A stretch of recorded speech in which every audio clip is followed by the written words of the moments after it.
What's up, guys? So I wanted to talk to you about a pretty serious subject. So last week I'm scrolling through social media and I caught the attention of a heartbreaking story. And it was the story of two police officers out of Florida, Clayton Osteen and Victoria Pacheco. And Clayton was a Marine and then went into law enforcement and took his life. And then only a couple days later, Victoria, and they were together, they had a son, a 1-month-old son. She took her life also. So this double suicide, leaving behind this 1-month-old baby. And I was dumbfounded. You know, guys, I have seen too much suicide in the veteran, the law enforcement, and the fire community. And I get it, man. We've seen a lot of trauma. We're wrestling with a lot of bad shit. You know, we see the worst that unfortunately mankind has to offer. But I've just seen too many of these stories, guys. And too many people that are going down the path of thinking that suicide is the answer. And I got to tell you, there was a point in my life where I thought it was the answer too. In 2005, I was part of SEAL Team 10 operating in Afghanistan, and I had just made a series of bad leadership decisions. You know, I was kind of struggling as a young leader. I was allowing my ego and arrogance to get in the way, and had made a series of these bad decisions that culminated with a bad decision on a mission in Afghanistan. And that decision really, for a period of time, ruined my professional and operational reputation. As a matter of fact, coming back from that mission, there were guys that said, hey, kick this guy out, get rid of him, take his trident, whatever, the guy's dangerous, he's going to get people killed. And I'll never forget having to go meet with my commanding officer and some of the other members of my team, respected members of my team, saying those things, saying, hey, we should take his trident, you know, or this guy should be gone, we should get rid of this guy. I'll never forget my commanding officer telling me, you know, Red, go back to your room, come back here tomorrow morning, and I'll let you know what the decision is. And I remember going back to my room and buying into the lies that so many people tell themselves when they're thinking about killing themselves. Number one, I believe there was no hope. I believe there was no hope. I believe that everything about me was gone. That, you know, being a good SEAL was gone. Being a SEAL period was gone. All that was going to be taken away. I bought into the lie that the teams would be better off without me. That I was an embarrassment, that I was a failure, and that that I was a blight, a embarrassment to the SEAL teams, and that they'd just be better off without me. And then I bought into the lie that ending my pain, and guys, I was in a lot of pain. I mean, it is a really hard thing to, you know, be told by your peers, hey, you know, you're not measuring up to our standard, and, you know, we don't trust you to lead in a combat environment. As an operator, that's the biggest blow you could ever take. This belief that ending my pain would make it better for others. And then the last lie I bought into is that this is the end. Like, this is the end. My life is over because if they take my trident, then that's it. My life is over. And I remember sitting in my chair in my room and pulling out my 6-hour P226 pistol. I knew it was loaded. We always kept our guns loaded when we were in the combat theater, but I still did a press check, the round in the chamber, and I put that gun in my mouth and I was getting ready to pull the trigger, and thank God, straight across from me on the desk, directly on my eye line, was a picture of my amazing wife, the long-haired admiral, and my 3 young kids. You know, I had a 1-year-old daughter, a 3-year-old daughter, and my son at that time was 5 or 6. And it shocked me. It just made me say, what the fuck are you doing, dude? What are you doing? like, get up, like, get out. You need to go get help. And I put my gun away, and I went and met with the Special Force chaplain. So the good news about this story is, obviously, for those of you who know my story, know that they gave me a second chance. And it actually started a whole new journey of what I needed to grow up, to become a better leader, to understand so much about myself. It was a long, hard road, man. It's the hardest road I've ever walked. I mean, I tell that whole story in my book, The Trident. But it came down to that one pivotal moment. Like, if I had bought into that and pulled that trigger, I wouldn't be here today to be able to talk to you about this. And here's the thing. So many of you out there are hurting. You were in the same position that I was, and you bought into these 4 lies. Number one, you bought into that there's no hope. And guys, that is a lie. It is a lie to buy into this idea that there's no hope. You have to understand that hope is generated from within. Hope is a belief that there can be a better outcome than the one I'm in. And the problem is we think, just like I did in that moment, that everything I had was tied to being a SEAL.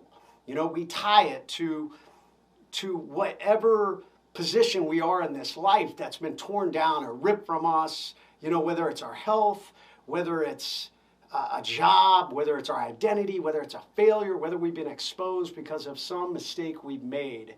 We buy into this idea that there's no hope. But the reality is there's always hope. There is another path. We don't know what that path is, but until we drive forward, then we will never know. Like, hope comes from within, and this idea that I must drive forward and find a different path.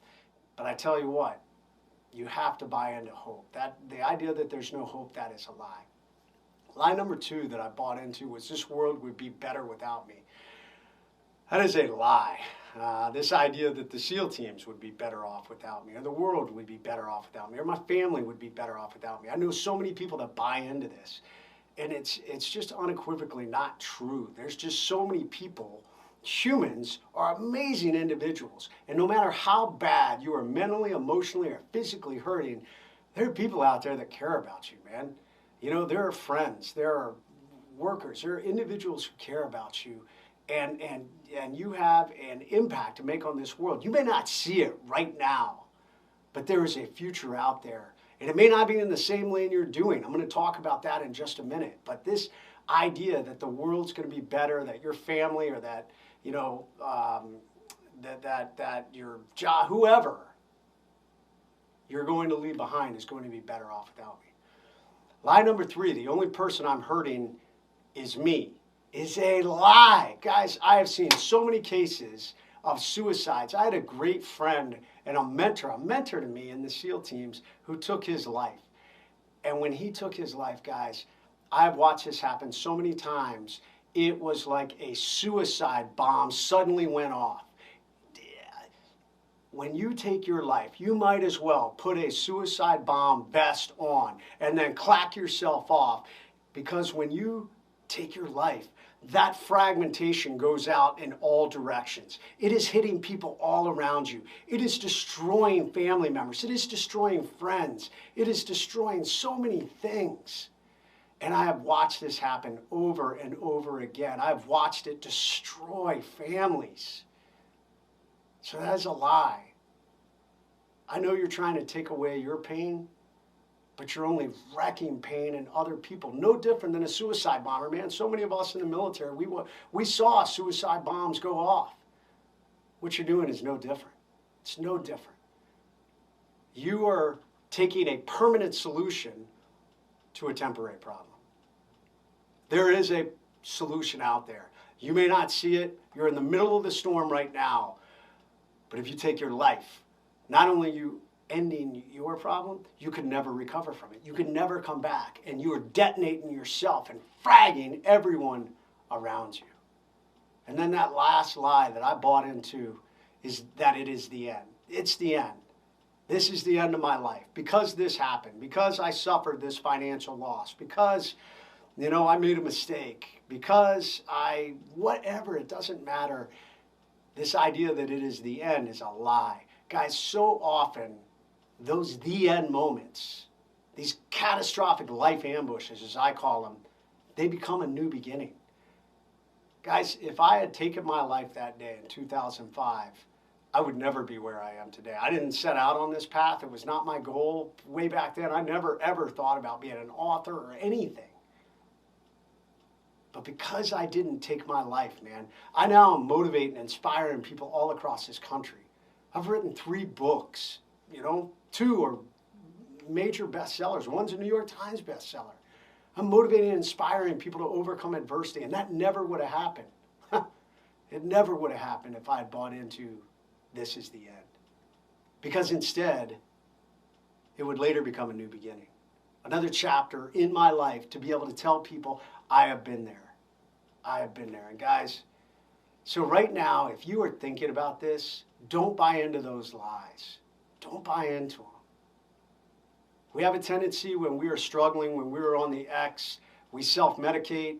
The VA wants to provide drugs that I only think mask the symptoms and only further make it worse. We have a tendency to push people away. It's the exact opposite of what you should be doing. In these moments, I don't get it, man. We all work together. We fought together. In the police service, you had a partner. In the fire service, you had a squad.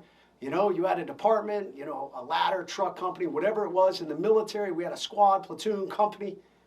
I would not be here if it wasn't for my teammates. And in the firefight that I survived that night, there was all kinds of people that came in and helped me survive. So why, when you're mentally struggling, do you push everyone away and say, I can do it alone?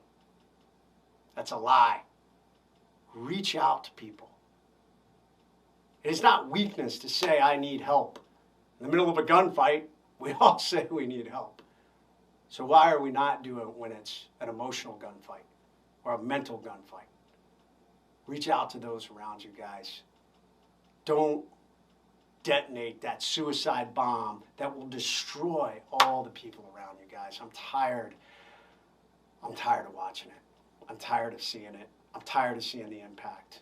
We can do better. We can do better.